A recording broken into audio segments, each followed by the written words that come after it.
کسی شک و شبے کسی ابہام کے بغیر میں اس کی مثال پیش کر دیتا ہوں. آپ جو بائبل مقدس پڑھتے ہیں یا عبرانی کا جو الفاظ ہیں وہ کچھ اس طرح کے ہیں، اردو میں وہ اس طرح کے ہیں. ابتدا میں خدا نے زمین و آسمان کو پیدا کیا، لیکن تارگوم میں لکھا ہے کہ ابتدا میں خداوند کے ممبرا نے کائنات زمین و آسمان کو پیدا کیا اور کریٹڈ پرفیکٹڈ الفاظ ہیں.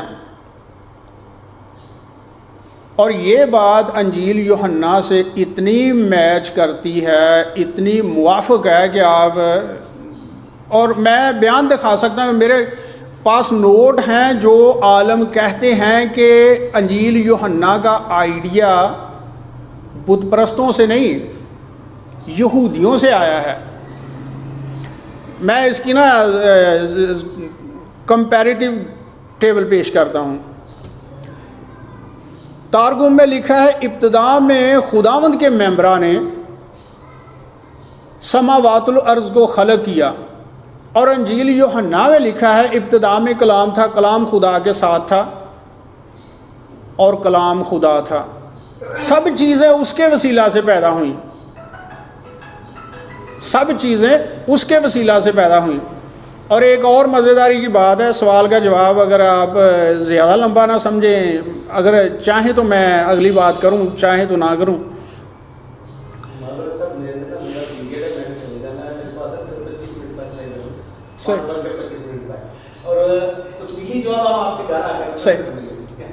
اچھا، فیلو آف الیگزینڈریا، اس کے بارے میں کہا جاتا ہے لوگوس کی اصطلاح اس نے استعمال کی، وہاں سے یوحنا رسول نے یا یوحنا نے استعمال کی، انجیل یوحنا نے استعمال کی.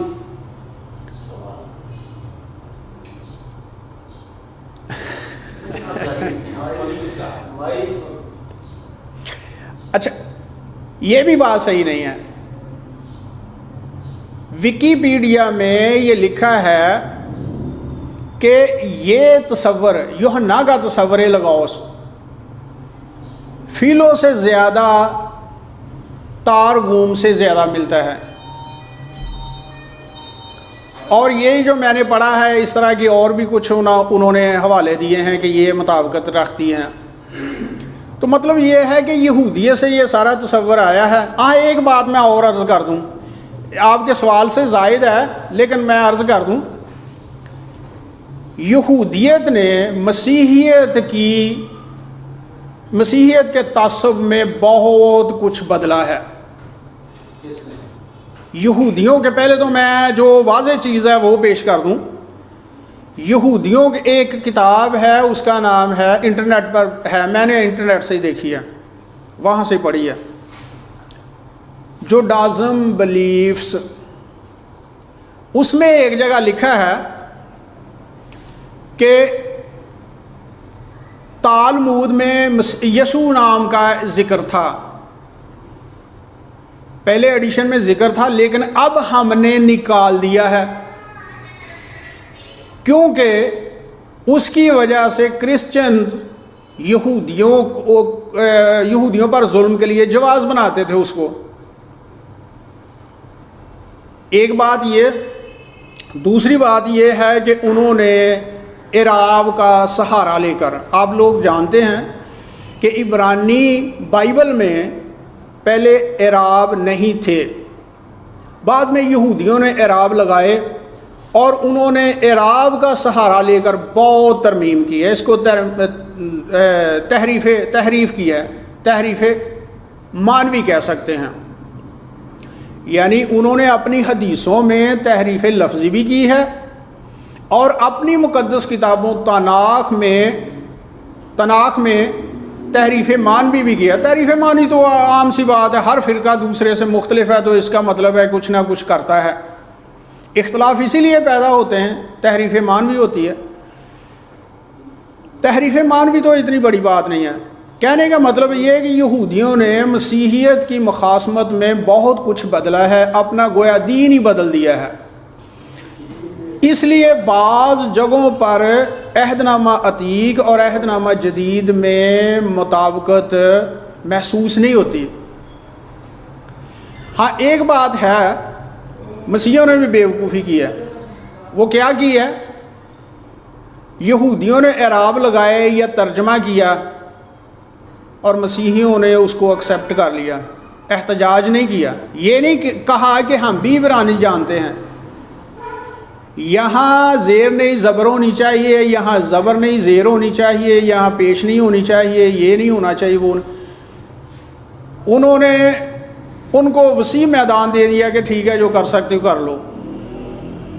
ٹھیک ہے، ان کی ایک طرح خود اعتمادی تھی کہ نئے عہد نامہ کو یا ہمارے ایمان کو گرامیٹیکلی کچھ نقصان نہیں ہو سکتا، لیکن ایک نقصان نہ ہوا ہو، مشکل تو پیدا ہوئی ہے۔ ایک مبتدی یا ایک شخص جو بہت گہرائی سے مطالعہ نہیں کر سکا، اس کو جگہ جگہ مشکلات پیش آتی ہیں۔ تو کہنے کا مطلب ہے کہ یہودیوں پر اعتبار کرنا، آنکھیں بند کر کے ان کو اصل اور مسیحیت کو، عجیب سی بات ہے۔ کیونکہ پہلی تو بات یہ ہے کہ مسیحیت یہودیت کی ہی ترقی یافتہ شکل ہے۔ ابتدائی مسیحی سارے کے سارے یہودی تھے، تو یہ کہنا ہے کہ یہودی یہ مانتے ہیں، یہودی وہ مانتے ہیں، یہ غلط ہے۔ صحیح بات یہ ہے کہ بائبل مقدس یہ کہتی ہے، اور اگر مسیحیت کا عہد نامہ جدید عہد نامہ عتیق سے کہیں متضاد ہے تو پھر تو مسیحی ایمان ہی متضاد ہے، کیونکہ مسیحی تو عہد نامہ قدیم کو بھی اتنا ہی لہامی مانتے ہیں اور عہد نامہ جدید کو بھی۔ ہم تو کہتے ہیں کہ عہد نامہ قدیم میں اور عہد نامہ جدید میں سرے منہ تفاوت نہیں ہے، کوئی تضاد نہیں ہے۔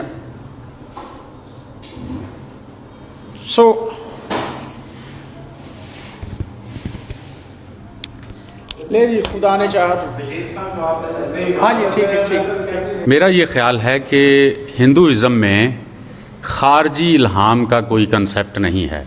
میرا جہاں تک محدود مطالعہ بھی ہو سکتا ہے، یہ آپ کہہ سکتے ہیں اسے، چونکہ آپ نے زیادہ اس میں تقابل ادیان میں زیادہ مذاہب کو پڑھا ہے، میں نے ذرا کم مذاہب کو پڑھا ہے، ضرورتاً پڑھا ہے، تو اس لیے میرے مطالعے کے مطابق ہندوازم میں خارجی الہام کی کوئی شکل و صورت موجود نہیں ہے۔ اب محترم انور صاحب تشریف لاتے ہیں۔ سب سے پہلے تو میں نا اپنے بھائیوں کو سلام کرتا ہوں۔ میں نے جتنی بھی یہ گفتگو سنی، اس پر مجھے سنتے سنتے سوال اٹھتے ہیں، سوال اٹھنے بھی چاہیے۔ بھائی بشیر کا موقف یہ ہے کہ ہم یہودیوں، ہمارا جو یہودی کانسیپٹ ہے نا، ہمارا جو ہے نا کتاب مقدس پر ہے۔ اچھا، ان کی کتاب مقدس یہودیوں کی تو نیا جدید عہد نامہ ہے ہی نہیں، تو یہ اپنے آپ کو یہودیت کے ساتھ بھی منسوب کرتے ہیں اور مسیحیت کے ساتھ بھی۔ نہیں، میں سوال تو کروں گا نا۔ اچھا، میرا سوال ہے کہ اگر یہودیوں میں یہ کانسیپٹ تھا ہی نہیں، میرا سوال یہ ہے کہ یہودیوں میں کا یہ جو تثلیث کا کانسیپٹ تھا ہی نہیں، تو یسوع مسیح پر ابن خدا کا یعنی فتویٰ کیوں لگا؟ یہ یہودیوں نے لگایا، مسلمانوں نے لگایا، ہندوؤں نے لگایا، یا کس نے لگایا؟ ہاں جی، تو بھائی بشیر اس کا جواب دیں کہ جب سردار کاہن اعظم نے خداوند یسوع مسیح کو زندہ خدا کی قسم دے کر پوچھا کہ کیا تو اس استودہ کا بیٹا یعنی مسیح ہے، یعنی مسیح ہے تو بتا، تو اس نے کہا ہاں میں ہوں، کیونکہ تو نے خود کہہ دیا۔ اب اس کے جواب میں یہودی سردار کاہن نے کپڑے پھاڑے اور کہا کہ اب ہم نے اپنی کانوں سے سن لیا ہے کہ اس نے کہا کہ میں خدا کا بیٹا ہوں، یعنی اس نے اپنے آپ کو خدا ہونے کا دعویٰ کیا ہے۔ ایک منٹ، یعنی اس نے اپنے آپ کو خدا ہونے کا دعویٰ۔ اب اگر خدا کے بعد کسی ایسا تصور ہی نہیں پایا جاتا بیٹے کا، تو یہ فتویٰ پھر لایا نہیں ہوگا۔ دیکھیں جی، پہلی بات یہ ہے کہ میں نے تو یہ نہیں کہا کہ ہم یہودی ہیں، اور نہ میں نے یہ کہا ہے کہ میں صرف پرانے عہد نامے کو مانتا ہوں، نئے عہد نامے کو مانتا ہی نہیں ہوں۔ میں نے تو صرف یہ کہا ہے کہ نئے عہد نامے کے متعلق میرا نظریہ تھوڑا فرق ہے۔ اچھا، اب سوال چونکہ بنیادی بھائی کا یہ ہے کہ مسیح پر جب ابن خدا ہونے کا فتویٰ صادر ہوا تو اس سے مراد یہ تھی کہ وہ اپنے آپ کو خدا کا بیٹا بنا رہے تھے۔ سیموئل کی کتاب غالباً پہلی ہے یا دوسری ہے، میں بعد میں حوالہ آپ کو دے دیتا ہوں۔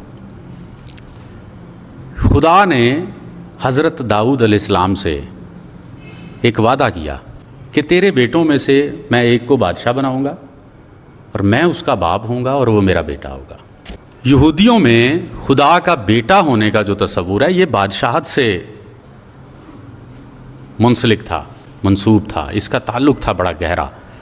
جو شخص بادشاہ بنتا وہ خدا کا بیٹا سمجھا جاتا، میں پھر لفظ بول رہا ہوں کہ وہ سمجھا جاتا کہ وہ خدا کا بیٹا ہے، کیونکہ باپ کی ساری جائیداد کا وارث بیٹا ہوتا ہے۔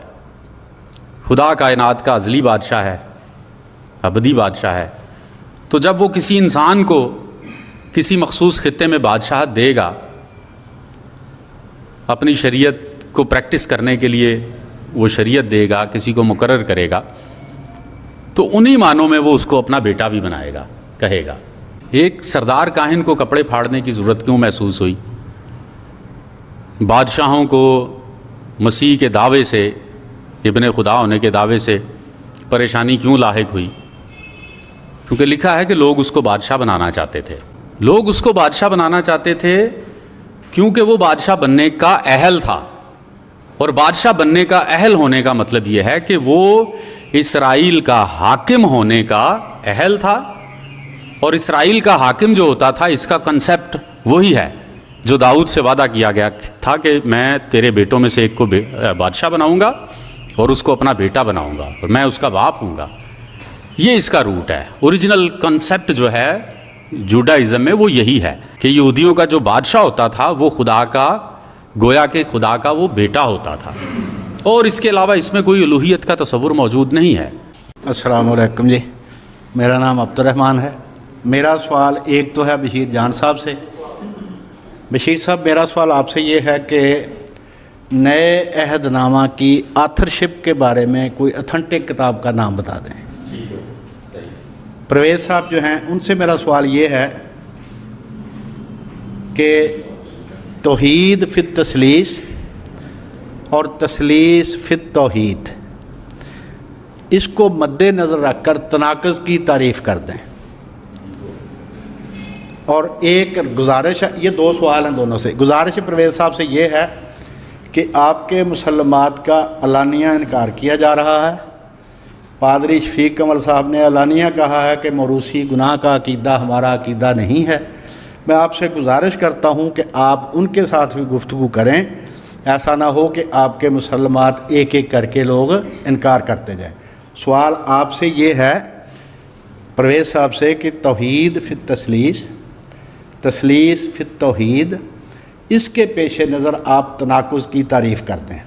ان سے سوال یہ ہے بشیر جان صاحب سے کہ نئے عہد نامہ کی آتھرشپ کے بارے میں کسی اتھنٹک کتاب کا نام بتا دیں۔ نئے عہد نامے کی آتھرشپ کے حوالے سے جو بحث ہے اس پر بہت کم علماء نے لکھا ہے، اور میں کسی کتاب کا فی الوقت تو نام نہیں دے سکتا۔ اس کی وجہ یہ ہے کہ بعض نام میرے ذہن میں موجود نہیں ہیں، بعض رائٹرز کے نام میرے ذہن میں موجود نہیں۔ اگر میں یہاں اناؤنس کرتا ہوں کوئی نام تو یہ ایک نامکمل تفصیل ہوگی یا معلومات ہوگی۔ ہو سکتا ہے کہ مطلب قاری جو ہیں یا جو سامعین ہیں وہ ایسی کتاب کو تلاش کرتے رہیں اور ان کو نہ ملے، تو میں آپ کو بعد میں کچھ کتابوں کی فہرست، جی میں آپ کو کچھ کتابوں کی فہرست دے دوں گا۔